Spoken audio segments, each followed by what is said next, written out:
সাহিত্য আমার বলতে পারেন প্রথম প্রেম। আমি সাহিত্য থেকেই রাজনীতিতে এসেছি। মায়াকোভস্কির ভাষায়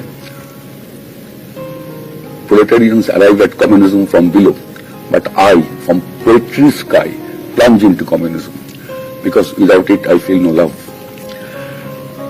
সাহিত্য আমার একটা মৌলিক বলতে পারেন জীবনের একটা দিক, সেইখান থেকে রাজনীতিতে এসেছি।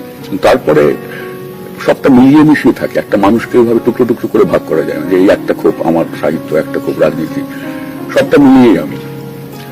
এটা ঠিক, হয়তো রাজনীতিতে যখন এইভাবে যে দায়িত্বে এখন এসেছি তাতে আমার কিছুটা সমস্যা হয়, সাহিত্য জগতের সঙ্গে যোগসূত্র রাখতে, পড়াশুনো, লেখা ইত্যাদি অসুবিধা হয়, কিন্তু এটাকে আমি মানিয়ে নিয়ে চলি এবং দুটো মিলিয়েই আমি। আমার মৃত্যুর পর থেমে যাবে